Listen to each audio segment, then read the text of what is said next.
grabar el recording. Claro, Ahora sí. dijo Esto record tiene que start, ¿no? grabarse. Sí, sí. Antes dijo record Adelante, start. Joel, te escuchamos. Bueno, el tema que quedamos es, Perdón, hay muchos micrófonos abiertos, por lo menos 8. Córtenlo, por favor, gracias. bueno, este, el título que habíamos quedado, como la semana pasada Claudia dijo de que habló sobre los sumos sacerdotes que acusaron a Jesús y lo condenaron a muerte, entonces digo, bueno, vamos a aclarar el tema este. ¿Qué pasa con la entrega de Jesús y de qué se trata, ¿no? Realmente vamos a profundizar en el tema este. Entonces, lo titulé así, el rol de las autoridades judías en la muerte de Jesús.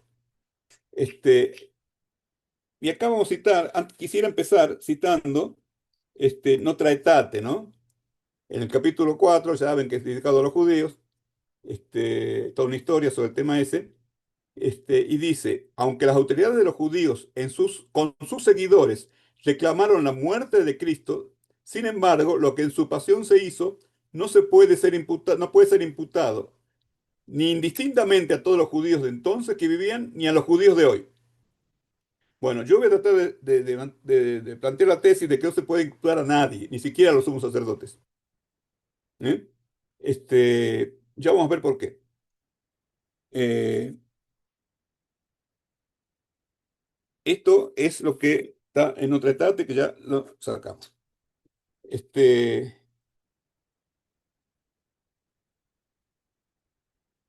la, lo que dice el sumo sacerdote en Juan 11:49, este, eh, dice que Caifás, uno de ellos,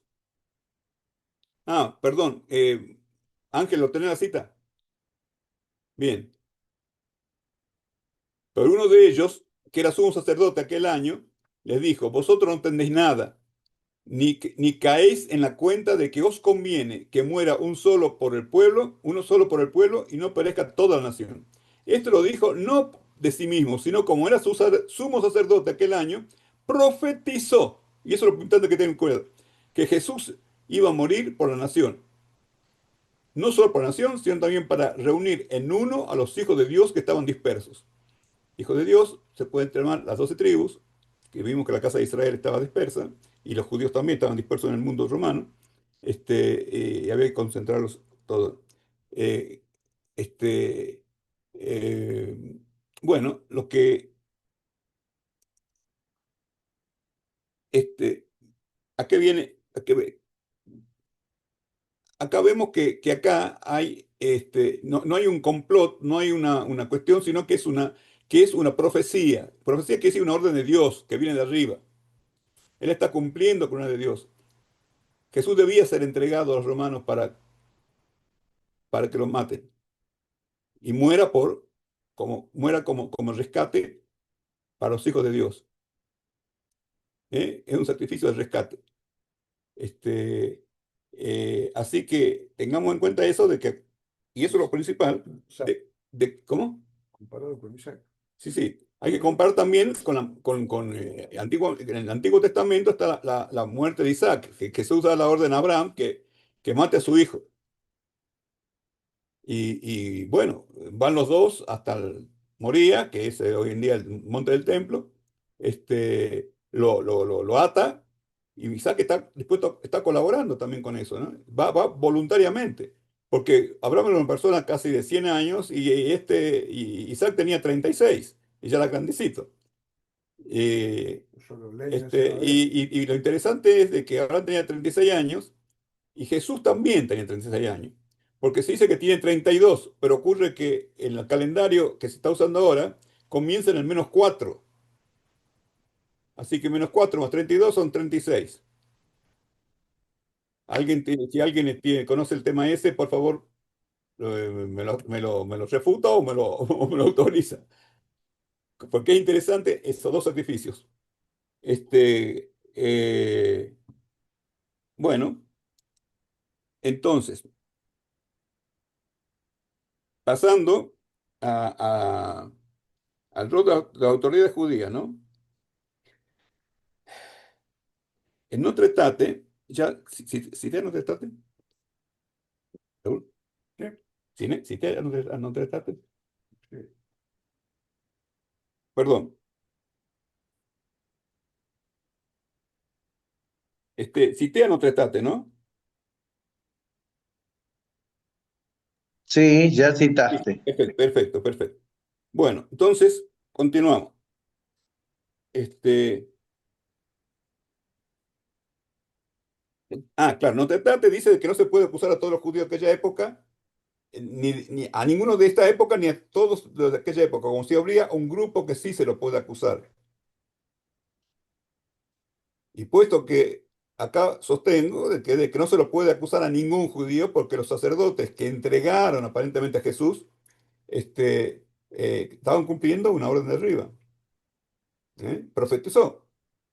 Jesús, profetizó quiere decir una orden de Dios. Y eso hay que tener en cuenta, porque la idea esa de que los judíos mataron a Jesús o lo entregaron a la muerte, tiene que ser completamente ya cambiada, ¿no? Aclarada. Porque ha sido fuente de mucho ataque a los judíos durante 2000 años. Y hay que tener en cuenta también ese tema que es importante. Lo interesante también es que hay otros aspectos de, de la entrega, es que dice de que cuando Jesús anuncia, además, igual que Abraham, Dios entrega a su hijo. En Romanos 8, 31, 34 dice que él no escatimó ni a su propio hijo, sino que lo entregó por todos nosotros, ¿no? Eh, Como nos dará también con él todas las cosas. ¿Quién acusará a los escogidos de Dios? Etcétera. Romanos 8, 31, 34. Este, Así que otra cosa interesante es de que los discípulos que estaban con Jesús en la última cena conocen este plan divino, o sea, la necesidad de entregar a Jesús y colaborar con este. Eh, entonces, a ver, fíjense en Juan 13, 13, 1, 30, digo, Jesús dice en la última cena, de cierto os digo que uno de vosotros me va a entregar. Entonces los discípulos se miraban unos a otros dudando de quién hablaba, quién era, como si fuera una orden que alguien tiene que cumplirla. Entonces respondió que, bueno, cuando Pedro está recostado sobre Jesús, eh, este, y Jesús le pregunta, ¿quién es, Señor? Respondió Jesús, a quien yo le diera el pan mojado, ese es, y mojado el pan se lo dio a Judas Iscariote, dijo Jesús. Después tomó el bocado, Satanás entró en él. Entonces Jesús le dijo, lo que vas a hacer, hazlo pronto. ¿Mm? Es interesante porque él toma el bocado y entra Satanás. Es decir, que había que provocar que alguien ejecute esa orden, esa misión. Y Judas Iscariote aparentemente no estaba de acuerdo con eso. Era un discípulo de Jesús, uno de los 12. No se olviden de que cuando este, Jesús lava los pies de sus discípulos y que se revela un poco es Pedro, que dice, ¿cómo me lavas los pies a mí? Dice, si yo tendría que lavarte a vos. Entonces dije, si yo no te lavo los pies ahora, no va a entrar conmigo en el reino de los cielos. ¿Mm? Y Judas Iscariote estaba entre ellos. Es decir, que Judas Iscariote también entra, según el texto. Yo no quiero decir, yo no quiero interpretar nada, estoy citando textos y tratando de unir un rompecabezas para tratar de entender mejor, en forma más coherente, la muerte de Jesús. Este, eh, lo que vi que es extraño el relato de Juan 13, ¿no? Con respecto a Judas Iscariote, ya que en 13:2, durante la cena, el diablo ya había entrado Judas Iscariote a la mañana, temprano. Este, eh, entonces, acá, ¿qué pasa? Si bien este acontecimiento ocurrió durante la cena, en el primer caso, tuvo lugar antes de que Jesús lavase los pies de los discípulos. Y en el segundo caso, después. La otra posibilidad está que el diablo ya entra en Judas durante la cena, porque les lavó los pies es durante la cena. Ocurre después de cenar. Este, eh, bueno, no quiero, acá hay unos temas que no quiero meterme en ellos. Este, yo quiero ser cortito en este caso. Este, cuando Pedro, este, perdón, ah, Pedro, a pesar de que conocía el designio divino, la necesidad del sacrificio de Jesús, intenta salvar a su maestro, muy probablemente influenciado todavía por Satanás, cuando le corta la oreja al siervo del sumo sacerdote, ¿no? Pero él, volviéndose, dijo: Pedro, quítate de mí, Satanás, me eres tropiezo porque pones la mira en las cosas de Dios. No, no pones la mira en las cosas de Dios, sino en la de los hombres. Eh, bueno,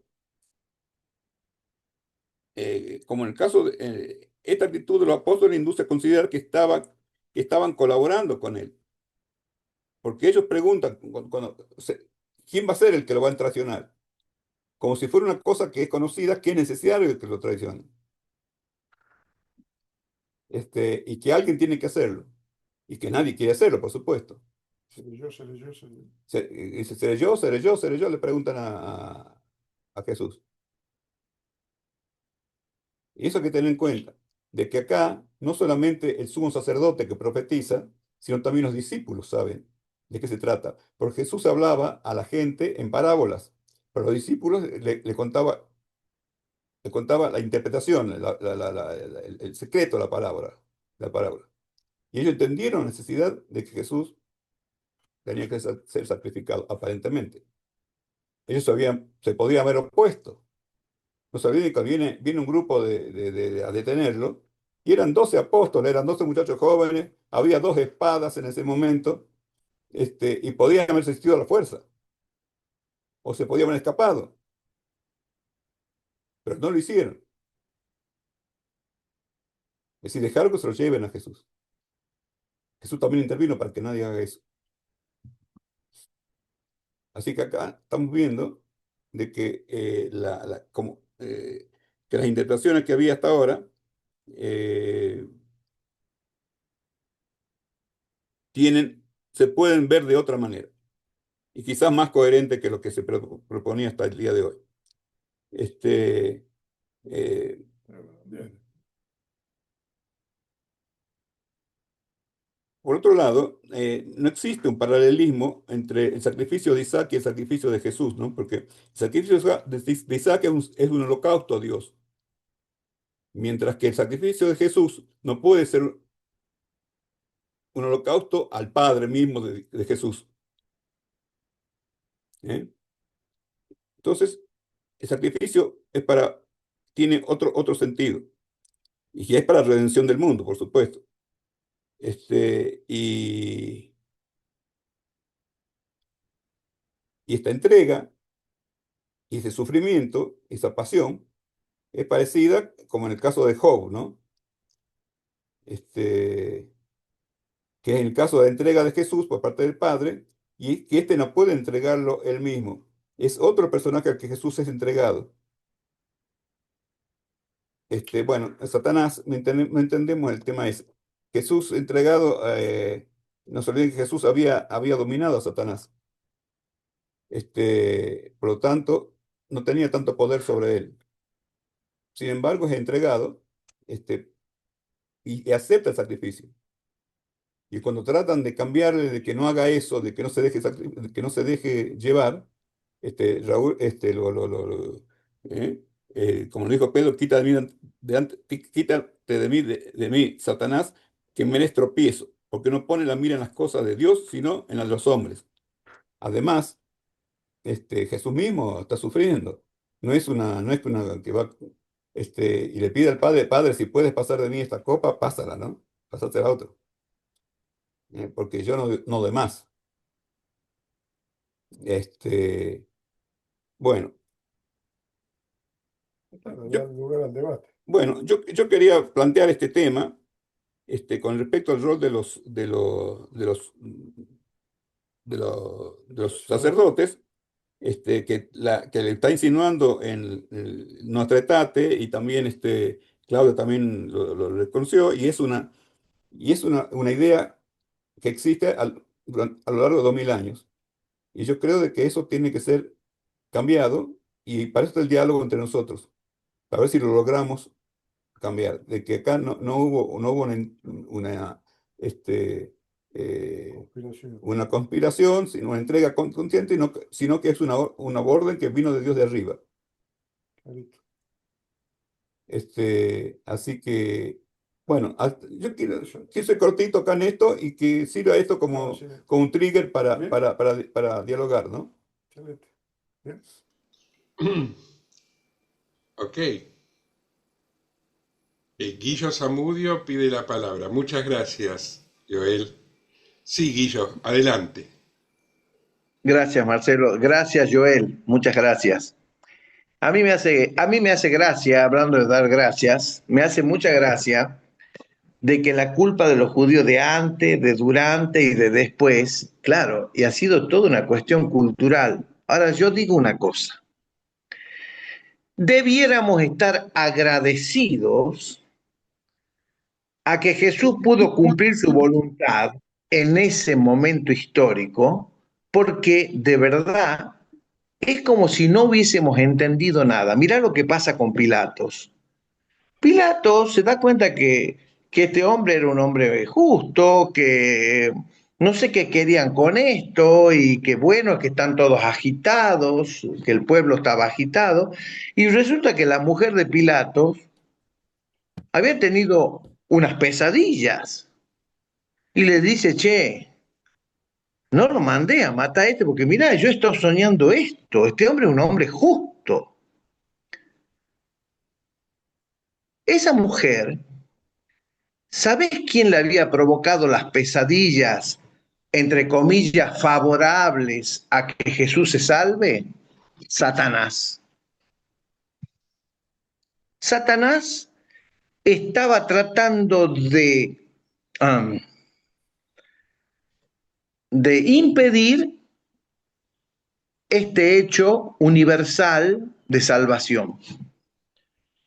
Es decir, cuando la mujer no es obedecida por Pilatos y Pilatos manda a que se ejecute la orden y se lava las manos, nos da una bronca. Pobre mujer, la de Pilatos, una santa mujer, y Pilatos, un desgraciado. Bueno, quiero decir con esto que había que echarle la culpa a alguien también. Y de verdad tendríamos que estar agradecidos eternamente de que el Señor haya sido el Cordero de Dios que quita el pecado del mundo, la entrega de ese Cordero Inmaculado, de acuerdo a la tradición judía, en representación de muchos. Bien, es lo que quería decir, que a la culpa, los seres humanos tenemos esa debilidad y porque dice la palabra de Dios que el corazón del hombre es torcido, y realmente es torcido. Andamos siempre buscando a quien echar la culpa, en vez de agradecerles que hayan permitido que ocurra este hecho favorable para toda la humanidad. Bueno, eso nada más. Gracias, Joel, y No, por la exposición. muchas gracias, Guillo. Quería recordar otras cosas, ¿no?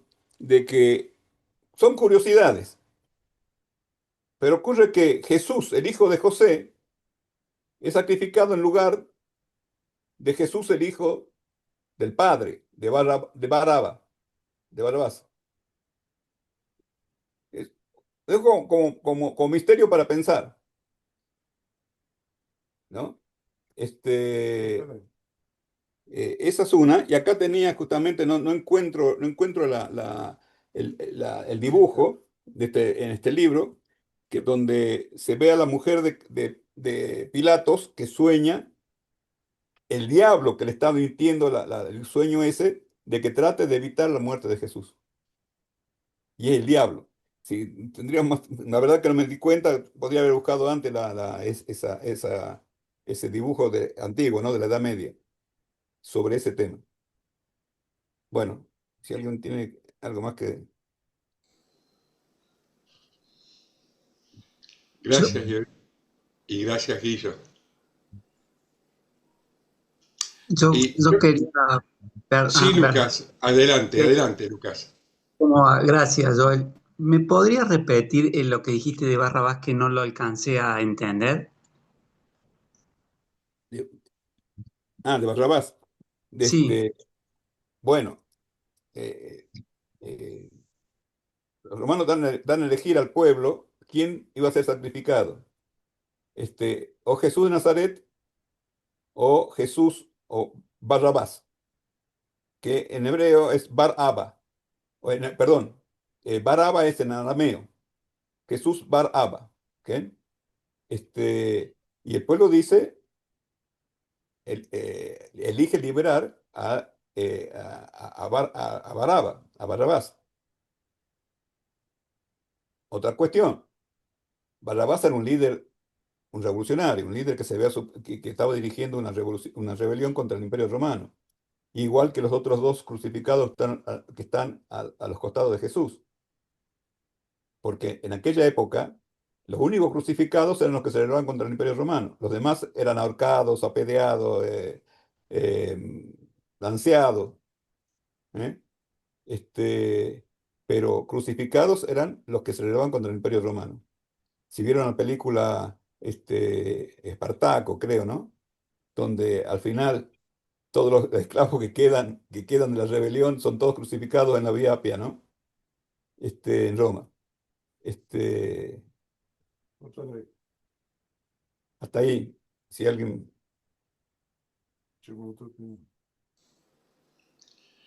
Eh, Antes, hace un ratito, Silvia Franco escribió como comentario, como reacción y se leyó un minutito en pantalla, dándote las gracias, Joel, porque, según decía, es la primera vez que oye esta interpretación diferente de la tradicional. Y eso, yo creo que con eso solo ya se justifica todo lo que estamos haciendo, pero me parece importante en este momento poner un poco en contexto qué es lo que estamos haciendo acá, de qué se habla y por qué se habla de esto, para entenderlo, para que quien oye esto por primera vez, entra por casualidad o pueda ponerse mentalmente en la situación. El problema es que el Concilio Vaticano II, a través de Nostra Aetate, lanzó una consigna ética muy importante, pero es una consigna ética que tiene sus limitaciones. No es una interpretación fundada en lo que dice el texto de la Biblia. No le quita mérito esto que estoy diciendo, simplemente digo, es una cosa y no es otra cosa. Pero para un creyente católico, por más que la Iglesia le diga que no debe acusar a los judíos, si hay una tradición interpretativa, una interpretación tradicional que se viene repitiendo desde hace milenios, eso tiene un peso, una inercia que le hace persistir a pesar de la consigna ética de Nostra Aetate. Y entonces lo que necesita hacer la Iglesia Católica y el cristianismo en general para poder cumplir con la propuesta de Nostra Aetate es atreverse a revisar su interpretación tradicional, criticarla. ¿Y cómo se hace eso? Cuando se viene, en el caso católico, por ejemplo, de una teología dogmática, y la manera es a través de el diálogo interconfesional, a través de encuentros como este, a través de escuchar a un pensador como Joel Ben-Ari, que se toma el trabajo de leer las Sagradas Escrituras cristianas y aportar al diálogo interconfesional para beneficio de los cristianos que les interese ofrecerles una manera diferente de leer el Nuevo Testamento sin discutir el credo. No se está discutiendo acá que si Dios es uno y trino, si Jesús es el Hijo de Dios, si vino a la tierra con el propósito que dicen las Sagradas Escrituras, no se discute su resurrección. De lo que se trata es de leer los Evangelios y el Nuevo Testamento en general, sin estar guiado en la lectura por la tradición interpretativa, que es otra cosa que el credo. Y es eso lo que hace Joel. Y entonces, desde ahí es que nos ofrece esta lectura diferente, que después sirve para entender otras cosas. Yo, por ejemplo, conversando ayer con una amiga sobre la charla que hoy íbamos a escuchar de Joel, le decía, mira, por ejemplo, si Judas hubiese realmente sido un traidor que quiso traicionar a Jesús, el tipo hubiera rechazado la plata que le ofrecieron pagarle por esa tarea que hizo de entregarlo, no de traicionarlo, y después se hubiera suicidado al enterarse de cuáles eran las consecuencias de su acción, si lo que quería era traicionarlo. Cuando sentados a la mesa preguntaron todos igual que él, ¿quién va a ser el que te entregue? Porque él tampoco lo sabe. Obvio, ese personaje que describen los evangelios es alguien que no sabe que va a cumplir una función dentro de un plan superior a él preestablecido y que no conoce y que no termina de entenderlo y aceptarlo. Pero ese destino de ese personaje se puede entender de esta manera si uno puede pensar lo que nos acaba de explicar Joel, que según los evangelios no fue traicionado por los judíos, sino que fue parte, su crucifixión, del plan superior.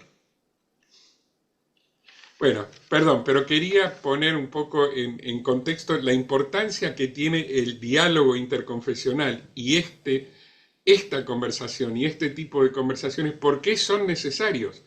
Porque si no, la tradición cristiana no tiene de dónde nutrirse para interpretar de otro modo sus escrituras. Ese es mi punto. La hice larga, pero quería aclarar esto.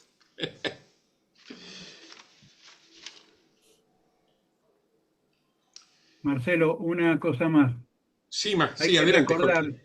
hay que recordar que ese periodo estaban bajo el dominio de una dictadura militar romana, que también eso influenciaba a la gente, ¿eh?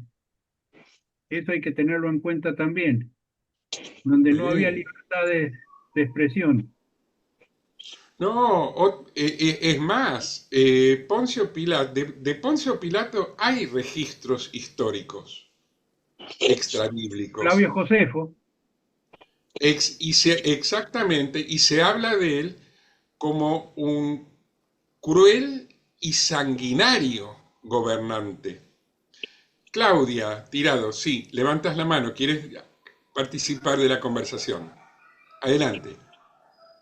Son muchas cosas, que resultan de esta conversación, hermano Joel. Muchas gracias por abrir este espacio de diálogo. Pues en general les agradecemos que se estén tomando este tiempo y luego a deshoras de la noche agradecemos mucho ese esfuerzo. El amor prevalece sobre todo lo demás. El amor y el propósito de salvación de Dios para todos, eso está por encima de todo, ¿no? Les voy a compartir nada más el punto de vista del cristianismo en la interpretación de estos textos, así brevemente, porque es muy amplio todo esto. En primer lugar, para la interpretación de los textos, para nosotros es muy importante ver unos y otros textos, no tomar uno solo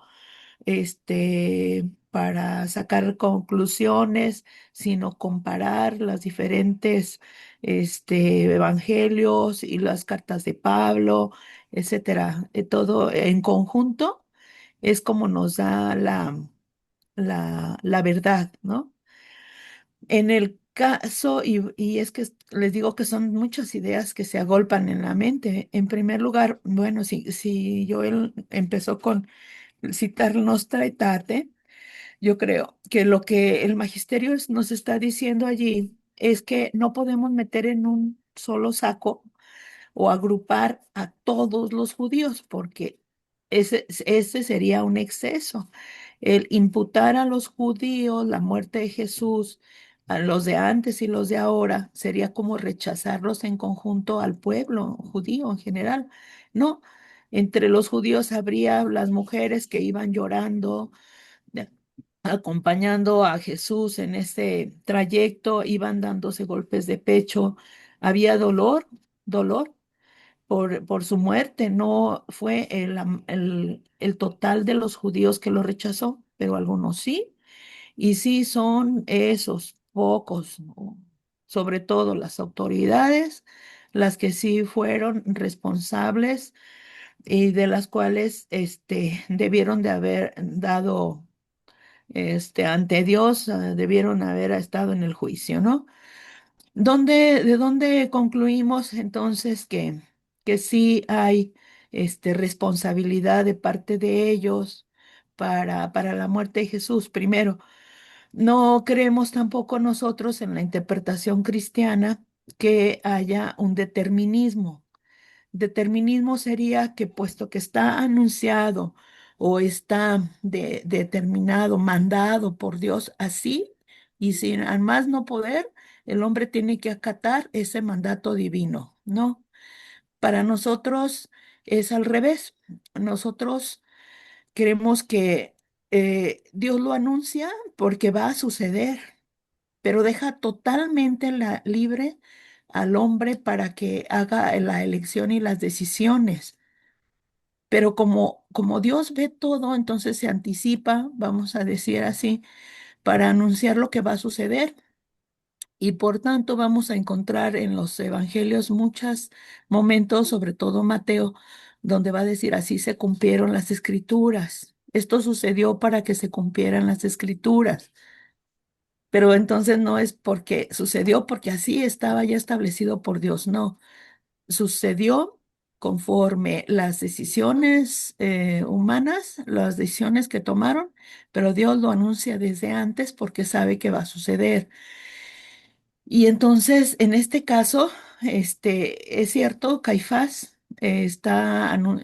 Juan, el autor, reconoce la investidura que tiene Caifás como sumo sacerdote de aquel año, dijo, y quiere decir que estaba ungido, era un hombre ungido por Dios con el Espíritu Santo, y por tanto sus palabras que partían de un cálculo humano, que era, ustedes no entienden nada, es mejor que perezca un solo hombre y no perezca la nación entera, porque entonces, viendo los romanos que había tal acumulación, tal tumulto de gente, iban a venir los romanos, lo dice ahí el texto, y nos van a destruir, entonces es mejor que muera uno solo.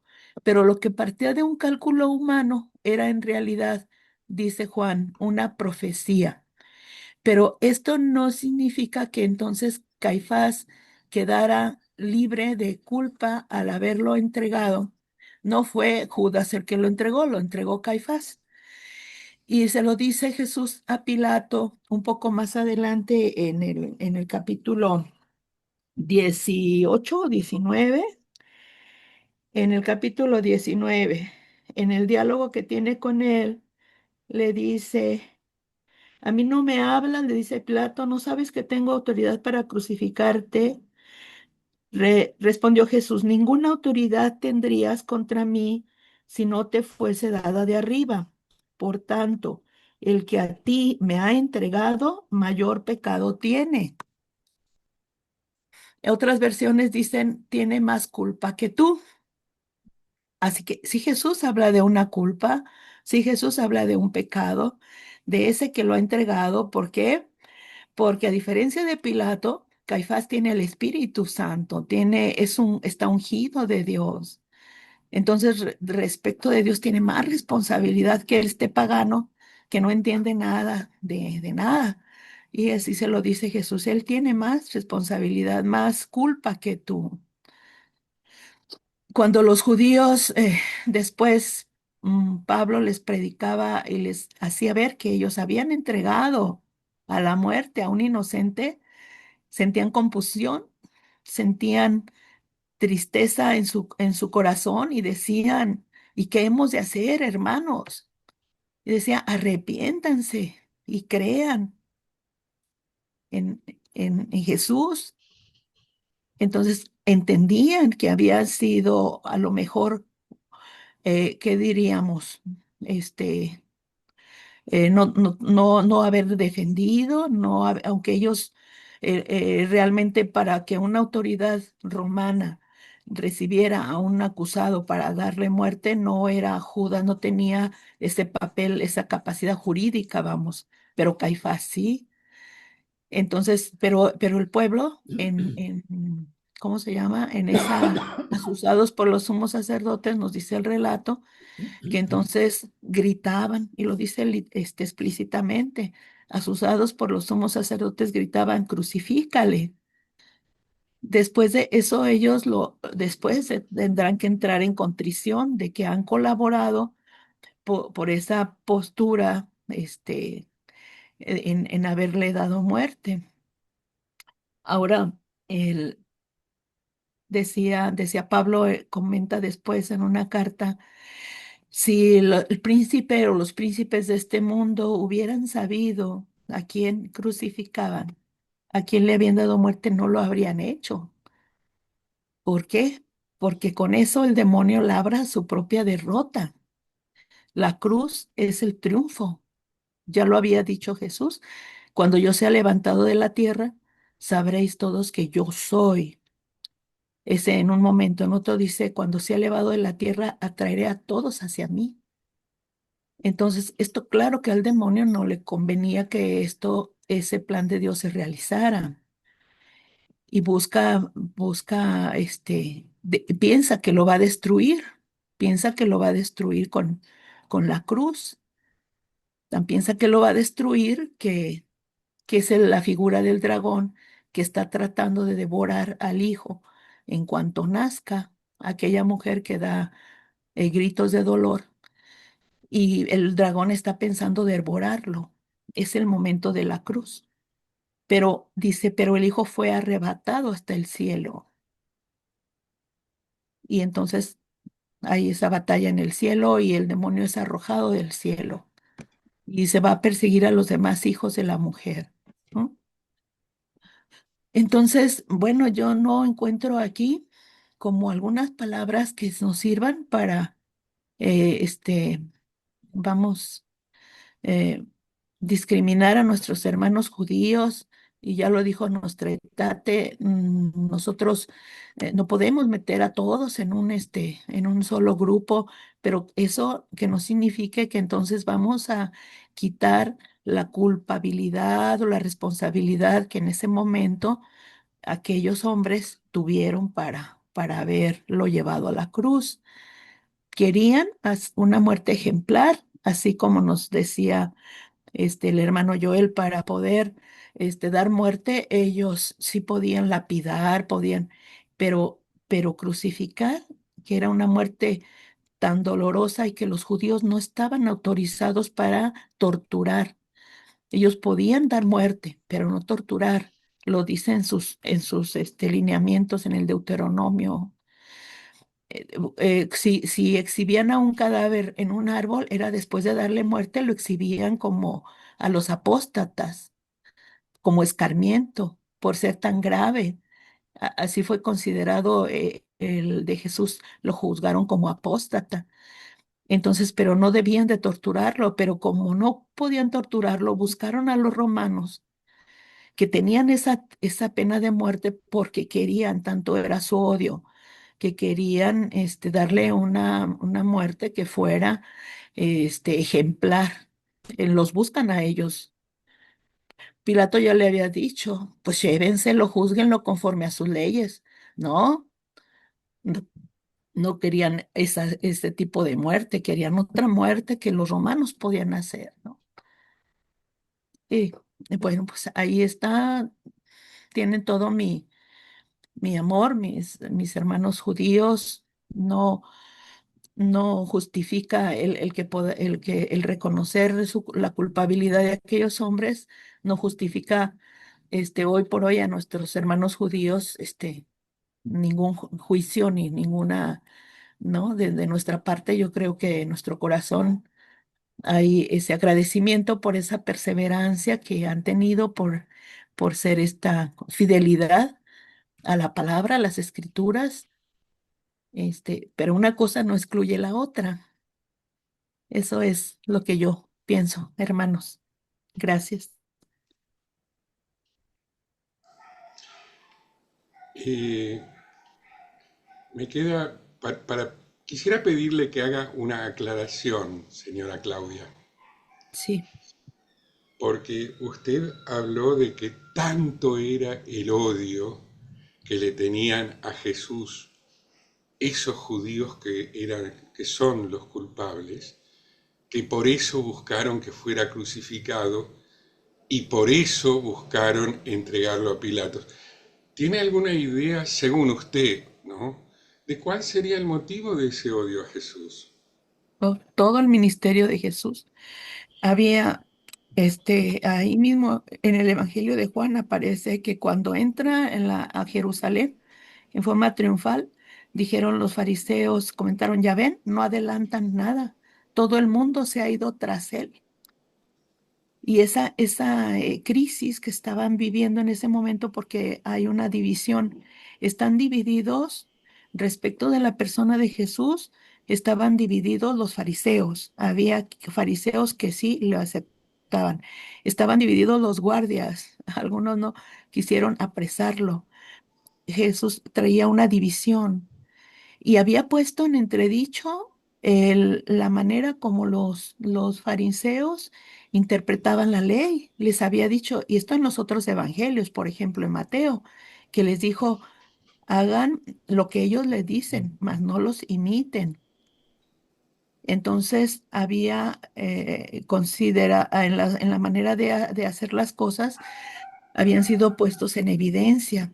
Había criticado el templo porque había sido, de acuerdo en el Evangelio de Marcos, que haber hecho de esta casa una cueva de ladrones. Nos vamos al Evangelio, perdón, al profeta Jeremías y nos dice que aquí ustedes delinquen, matan, son injustos y después vienen a este lugar llamado por mi nombre y los enfían de palabras engañosas diciendo templo de Yahvé es porque ustedes hacen esto en la vida y luego vienen a refugiarse aquí. Entonces, todas estas palabras era confrontar a dos instituciones que eran muy importantes en esa época. Una era el templo, otro eran los fariseos que tenían una autoridad moral frente al pueblo. Entonces, ¿cómo se atrevía este hombre a ponerlos así, de cuestionarlos? Es muy frecuente, encontramos en los evangelios este cuestionamiento, ¿verdad? Entonces van tomando realmente, no hay otra manera más que eliminarlo, ¿verdad? pero sí, no por mandato de Dios, no porque Judas hubiera sido, pobrecito, una víctima, ¿no? Ha elegido. Respecto de ese texto que nos decía Joel, de que él, a más no poder, tuvo que jugar ese papel tan sucio, alguien tuvo que hacer esa chamba, pues no es así. Si ven ustedes en el Evangelio de Juan, cuando hace el lavatorio de los pies, y es en Juan 13, dice, cuando Pedro dice, no, pues lavamos entonces la cabeza, las manos, todo, dice, ustedes no, ustedes ya están limpios por la palabra que les he dado, mas no todos. Dice, porque había uno, él sabía, dice el verso, si no te lavo los pies, no tendrás nada que ver conmigo. Y Simón Pedro reaccionó diciendo, Señor, no solo los pies, lávame también las manos, la cabeza. Pero Jesús le dijo, el que se ha bañado solo necesita lavarse los pies, porque está completamente limpio y ustedes están limpios, aunque no todos. Sabía muy bien Jesús quién lo iba a entregar. Por eso dijo, no todos están limpios. Judas no se había dejado limpiar por la palabra de Jesús. Y por eso, y luego debemos de complementar con el Evangelio de Mateo, porque en Mateo se ve cómo fue, él buscó a los sacerdotes. No fue que luego ellos fueran a buscarlo y buscaran quien lo entregara entre el grupo de discípulos. Judas va a buscarlos y les ofrece ponérselo en las manos, ¿no? Entregárselo. Y es cuando le dan el dinero. Porque Bueno, después se ahorca espere. el Ok. centro de Que yo operación. quería, yo le había pedido si usted podía simplemente contestar por qué Sí, según usted lo odiaban tanto, y creo que eso ya lo contestó, por qué según usted lo odiaban tanto como para confabularse para asesinarlos y ser culpables de su muerte. Así gracias. que mi pregunta ya me la ha respondido, no, no hace Gracias. falta que se siga Per- extendiendo. per- Muchas perdón, perdón. gracias. Sí, de nada. No, yo quería escuchar su respuesta porque, si me permiten, les quiero contar algo de mi vida. Resulta que yo tuve el honor de durante varios años, más de 10 años, trabajar con grupos grandes, a veces de más de 100 pacientes, en el Hospital Psiquiátrico Borda. Grupos se llamaban multifamiliares. Y ahí aprendí muchas cosas que me sirven para mi vida de los pacientes. Y una de las cosas que aprendí es que no hay nada más tóxico y más dañino en un vínculo que querer tener la razón. Porque muchas veces la gente ve que un pariente, un ser querido, tiene una conducta irracional o extraña y quieren que entre en razones, y el resultado es una lucha por el poder, donde pasan por encima de las razones del otro, el otro pasa a ser un obstáculo, y querer tener la razón es eso, es una lucha por el poder y deja de ser un intercambio de ideas, una conversación para bien de unos y otros. Eso que aprendí de mis pacientes y por lo que les estoy agradecido es el motivo por el cual prefiero ahora no entrar, yo por lo menos, en la polémica con la señora Claudia Tirado, porque a mi entender está muy honesta y sinceramente convencida de lo que está diciendo y no está viendo cosas que por lo menos otros católicos como Guillermo Zamudio o Silvia sí pudieron entender en lo que decía Joel, con lo que por lo menos queda claro que no es la interpretación cristiana como si fuera la única lo que plantea Claudia Tirado. Y tal vez ella tenga razón, O tal vez con el tiempo vaya viendo otros cristianos que tal vez sigan la interpretación que pone Joel. No creo que tenga mucho sentido ahora discutir cuál es la verdadera. Agradezco a la señora Claudia que haya expuesto sus razones. A mí personalmente me duele escucharla honestamente, pero eso es un problema mío. Así que propongo que pasemos a otra vuelta de tuerca de la conversación. Tal vez alguien tenga otra cosa para aportar. Jaime quiere decir algo. ¿Cómo no? ¿Cómo no? No lo veía acá arriba en la tirita. Sí, Jaime, por favor, te escuchamos. Esa también quería hablar. ¿Me escucha? Después, por favor, que hable. Sí, perfecto, sí, Jaime, se te escucha, por favor. Jaime, y después la escuchamos a Elsa. Dale. Bueno, el primer punto es preguntarle a la gente sabia, yo no lo soy, ¿cuándo se escribieron los textos sagrados del cristianismo? Es decir, la parte del Nuevo Testamento. ¿Fueron escritos exactamente en el momento que esto ocurrió? No, posterior. No. Se escribieron cientos de años después. O bueno, o muchísimo tiempo después. No voy a poner una cifra. Entonces, lo importante es, los que escribieron los textos fueron los 4 apóstoles y otros apóstoles apócrifos, absolutamente precisos en lo que había ocurrido en ese momento, o hay contradicciones. Entonces, en mi opinión, así como en los textos sagrados judíos hay interpretaciones diversas, también las hay, y aceptamos una, la que nos parece más adecuada. Eso hace que pensemos desde un punto de vista universal.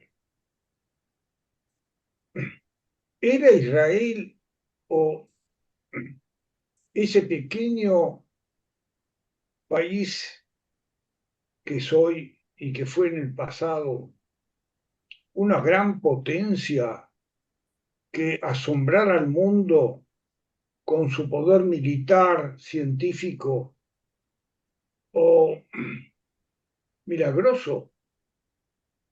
Era un pequeño entorno que había buscado una forma ética, moralista, de interpretar la forma de vida. No fue el único, entiendo yo, en la historia, pero fue uno de los lugares que trascendió porque utilizó la escritura y la difusión de los conceptos éticos para el mundo. Cristo era un judío y opinar sobre los fariseos, si eran gente de bien o asesinos, es casi imposible de definir. Se define a priori. Por lo que yo creo que interpreto de los textos del Nuevo Testamento, eso es lo que yo creo.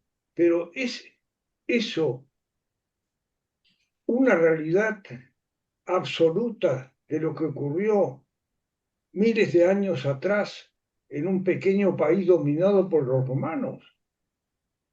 Entonces, tomamos los textos, los del Antiguo Testamento más viejos, los del Nuevo Testamento más nuevos, y las agregados de todas las la humanidad de ese área donde los romanos eran un imperio de un poder infinito para esa época. Todo el mundo conocido por el Occidente estaba manejado por los romanos.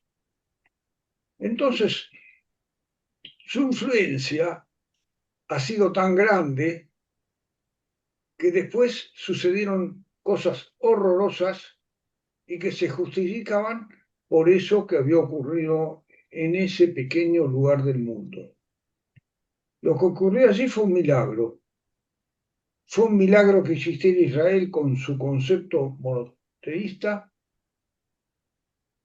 Si Moisés fue, tal como todos nosotros pensamos, un gran profeta o un gran líder, y en base a eso se han producido hechos horrorosos. Hechos que no hablemos ya desde el punto de vista judío, hablemos del punto de vista universal, en las dos guerras que hemos tenido universales y las guerras que tenemos en este momento en el mundo. Parece ser que la humanidad no recogió la herencia y sigue vendiendo por un plato de lentejas las atrocidades y busca justificarlo y no involucrarse ni perder. Hoy vivimos tiempos extraordinarios y horrorosos. Y todo lo que dijo los profetas, todo lo que dijo Jesús, es cada vez más necesario para para enormes potencias y enormes dirigentes que no saben ni siquiera decir la verdad de lo que han hecho en el día de hoy. Necesitamos mucho más religión, necesitamos mucho más ética y solamente la tenemos en aquel pequeño país que se estableció y en esos judíos que crearon éticas que han recibido los cristianos para poder hacer bien a la humanidad. Yo veo todo esto como los detalles de las interpretaciones de los distintos teólogos que no actuaron para el bien de la humanidad, que actuaron para sus propios intereses.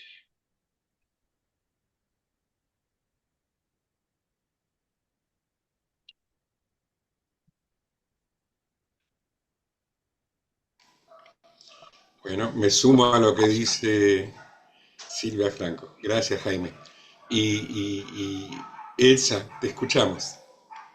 Bueno, gracias por el aporte de todos, especialmente de Joel, que ha abierto... ¿Puedes subir un poco el volumen? Elsa, está muy bajito. ¿Qué pasó acá? No sé lo que pasó. Bueno, no sé si se escucha un poco mejor, pero mi agradecimiento a Joel, que abrió este diálogo para este encuentro de hoy. Gracias por haberlo hecho y gracias por el aporte de todos. Sí, me queda como una idea absolutamente sintética del aporte de Joel, el analizar este hecho a partir del concepto de profecía. Y nos dio los elementos que encuadran y encajan la situación de la muerte de Cristo en ese contexto de profecía.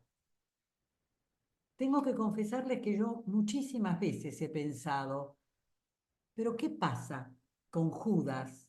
¿Era tan él culpable? Con cada uno de los protagonistas de la muerte de Jesús. estaban ya asignados a que debían hacer eso. Pero entonces me pregunto, ¿y la libertad humana cómo funciona?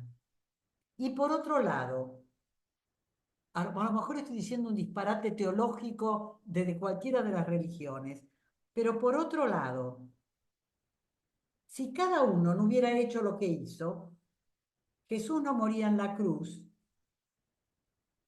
¿Y cómo nos redimía? No había ascensión. Hablamos de un plan de Dios desde el punto de vista cristiano, católico. Entonces, si hay un plan, ese plan alguien lo tenía que cumplir.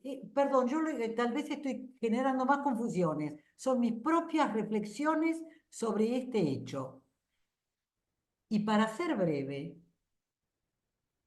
ustedes dirán que estoy extrapolada, pero siempre me remito a un libro del griego Kazantzakis, Cristo de nuevo crucificado. Y en el libro se narra la historia de la preparación de la Pascua, como se prepara en todos los países, eso era en un pueblo, y entonces hacían una dramatización del hecho. ¿Cómo termina el libro? Que al que hacía el rol de Jesús, lo matan. Y entonces, realmente, mi punto eje no es si fueron los judíos, no fueron los judíos, es decir, no pongo el acento en eso.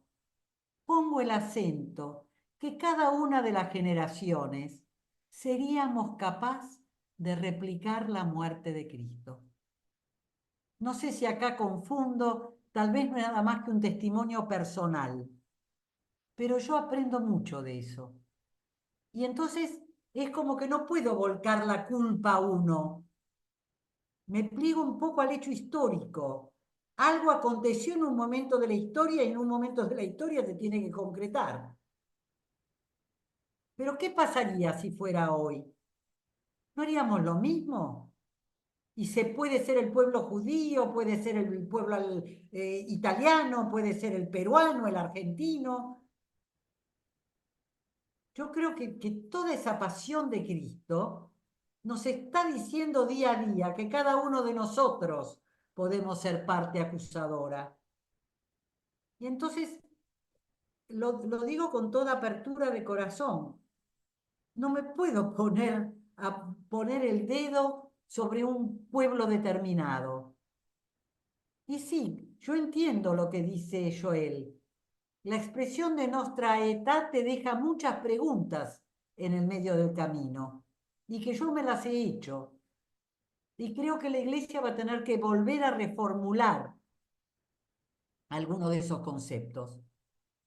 Máxime cuando estamos caminando juntos. Ahora, me gustaría conocer el pensamiento de algún hermano cristiano, de alguna de los otros credos cristianos. ¿Cuál es la perspectiva? No sé si lo que dije confundió, sirvió para algo, pero por lo menos es mi modesto pensamiento. Yo rescato absolutamente al pueblo judío, lo rescato, porque creo que si ocupó un rol fue el que le tocó tocar de alguna manera en ese momento, pero nada más.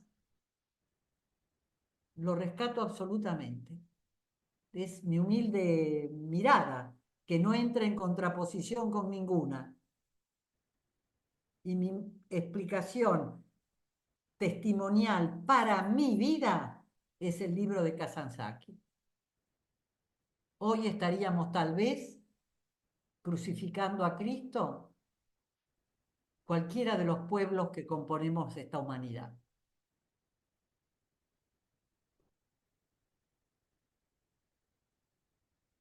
Daniel quería hablar. Muy bien, sí. Gracias, Elsa. Y bueno, Daniel, adelante. Eres uno de los otros cristianos. No sé si vas a responder a la invitación de Elsa o aportarás otras reflexiones tuyas. Sí, No sé, te escuchamos.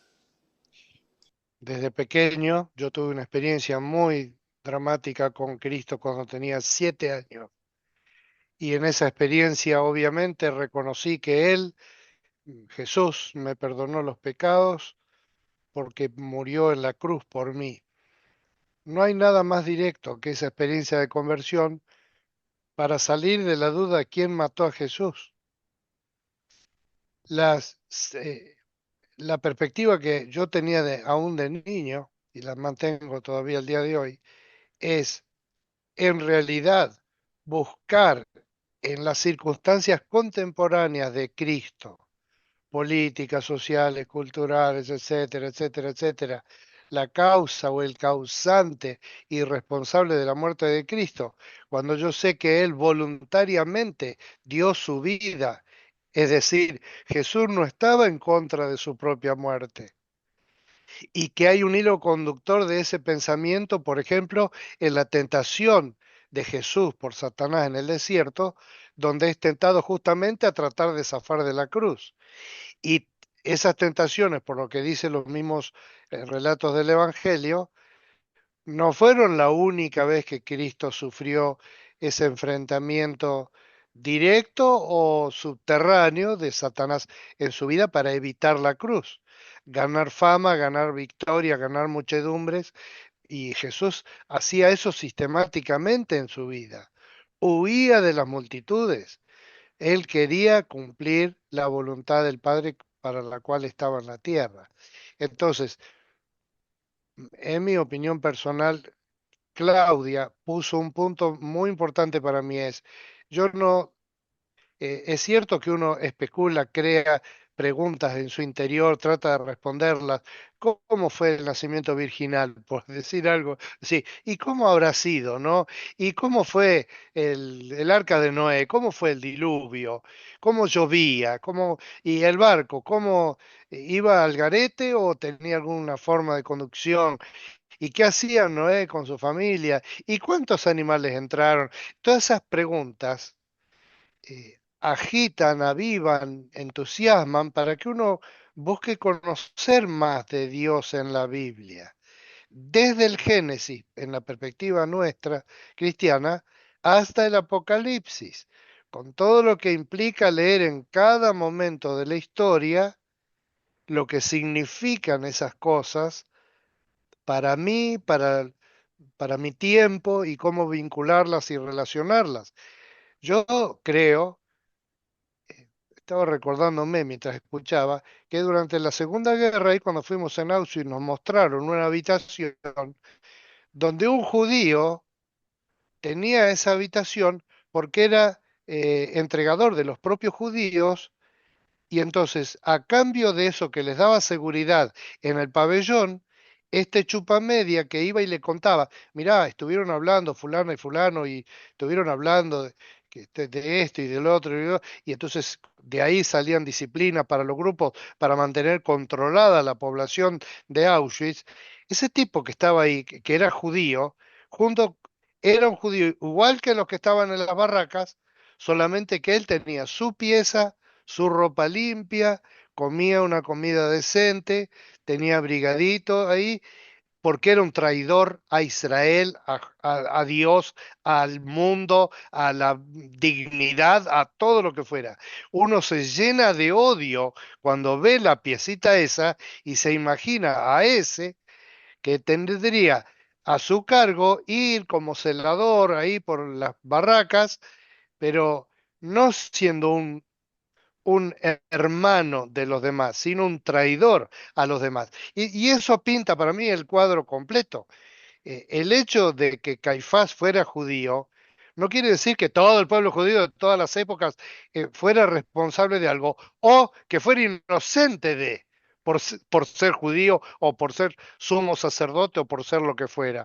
Nosotros deberíamos pensar más, porque si no nos quedan muchas preguntas sin responder de cómo es Dios, el Padre, cómo es Él, cómo es su carácter, o si ustedes quieren, para usar una terminología del Antiguo Testamento, cómo es su nombre, cómo es su carácter, cómo es su vida, cómo es su capacidad, cómo es su inteligencia, su preconocimiento de las cosas y cómo se puede entender un texto que dice que Dios creó aún al pecador para cumplir con su propósito.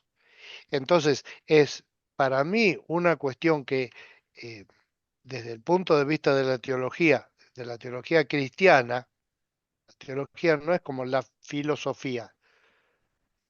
Uno roza sus creencias personales y si él las examina y no les valen, las puede descartar, pero si no las descarta, las tiene que mantener.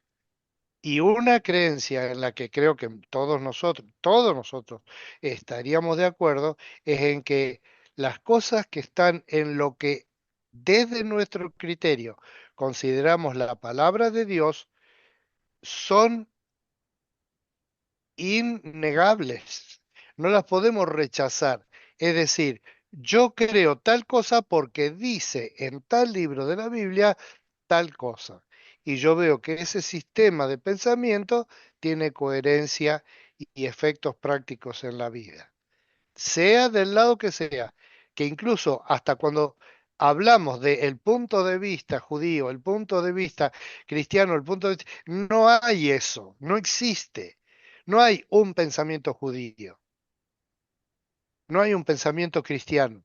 Todo el tiempo hay gente, es gracioso esto, pero en este grupo todo el tiempo hay personas que dicen, bueno, porque los cristianos o los católicos y los otros cristianos y encuentran dificultad en encontrar la palabra para designarnos lo que estamos acá, nuestras caritas en los cuadraditos acá, porque ninguno de nosotros pertenece a lo mismo que el que está en el cuadradito de al lado. Aunque sea cristiano, evangélico, bautista, recibido en el mismo seminario y todo, tenemos puntos de vista diferentes y algunos muy difíciles, pero hay cosas que tenemos en común.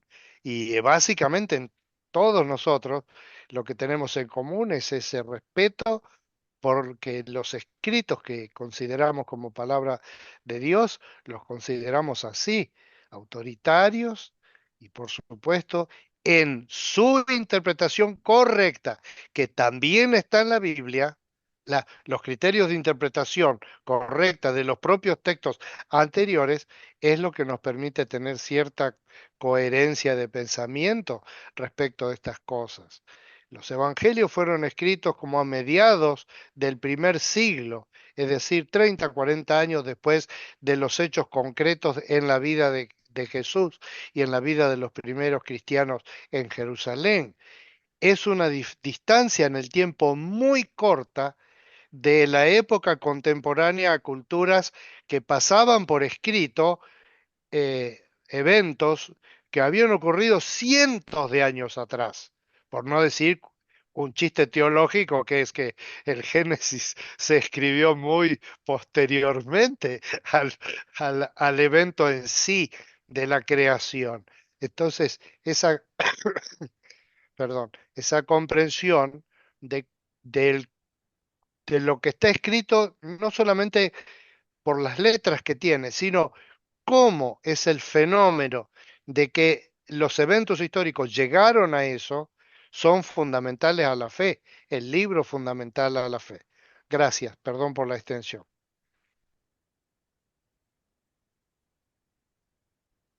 Silvia Franco levantó la mano. Bueno, gracias Daniel. Silvia, sí, te escuchamos. Bueno, intento hablar, no sé si se va a escuchar bien. Todas las reflexiones que escuché me parecieron muy interesantes. Y lo que dijo en la última Ángel, diciendo que, no, Daniel, que cada uno de los que estamos en uno de estos cuadraditos somos diferentes al que está al lado, es una realidad. Pero justamente ese es el motivo del diálogo, encontrar nuestros puntos en común y ver que procedemos de una misma raíz, que eso es lo importante, saber que Dios es uno y único y que nos cubre a todos. La verdad, siempre encuentro crecimiento en lo que cada uno dice. A lo largo de mi vida nací en una familia católica y recién en el año 2005 me pasé, sería, o cambié por la parte cristiana. Estoy yendo a una iglesia de hermanos libres.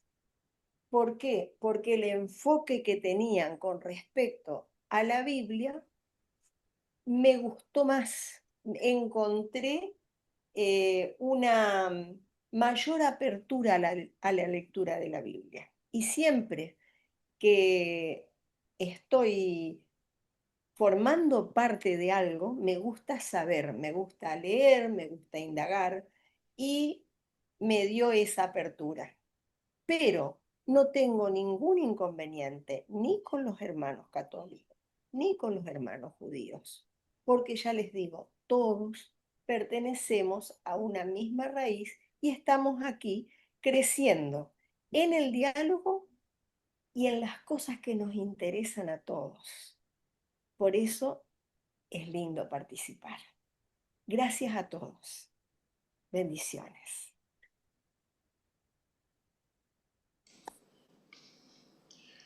Gracias, Silvia.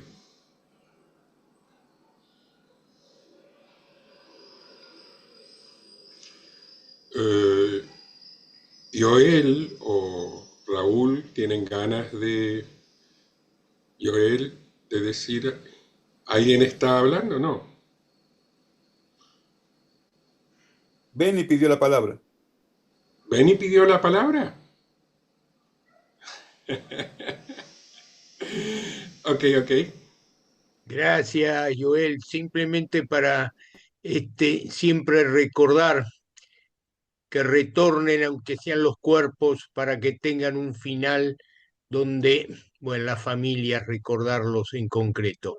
Y ojalá todos estos términos que utilizamos, que tienen que ver con la convivencia, con la comprensión, manteniendo las diferencias. Por eso cada uno es uno, pero no es sin el otro. Así que gracias a todos.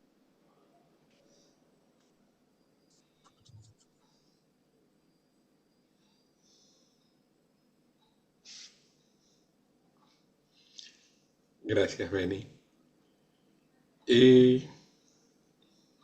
No sé, Joel, ¿quieres decir algo como para cerrar la reunión o le pido a alguien que conduzca un rezo, como tú quieras? ¿Un También, rezo? que alguien conduzca un rezo. Yo creo que hay muchísimos temas. Esto se puede expandir mucho. Acá justamente le pedí a mi hermano que saque el- la, la foto. No, sí, acá hay una foto un grabado de la Edad Media donde el diablo está tentando a la mujer de Pilato para que evite la muerte de Jesús. ¿No? Esta foto que está acá. Este, Se llama Christian Mythology el libro, ¿no? Bueno, quería mostrar eso, que abrí para recordar eso, de que acá hay un intento de que los que están en contra de la redención y que eso hacen el esfuerzo por evitar la muerte. Y Jesús mismo dice al Padre, si puedes pasar de mí la copa, pásala, y si no, no, me la banco. Y esa es la pasión terrible. Nosotros no tenemos tanta conciencia de una persona, no importa que sea de lo que está pasando, porque está yendo a la muerte, se está yendo. Nadie quiere pasar por esa cuestión, por más que tenga, sea divino, pero es un ser humano físico, que no quiere pasar ese, ese trance, ¿no? Bueno, hasta acá nomás. No sé, Gracias, Joel. No sé, Silvia Franco, tal vez tienes ganas de conducir, ¿puedes conducir un rezo para todos, para despedirnos hasta el martes que viene después? Sí, ¿por qué no? Gracias. Señor, en este tiempo de tantas dificultades, sabemos que estás presente en cada uno de tus hijos y por eso te alabamos. Gracias, gracias por este tiempo compartido y sabemos que tu mano busca la unión de tus hijos y que esta es una parte de esa unión que puede empezar a florecer en cada uno de los corazones. Y por eso te damos gracias, te bendecimos, te alabamos. En el nombre de Dios. Amén y amén. Amén. Amén.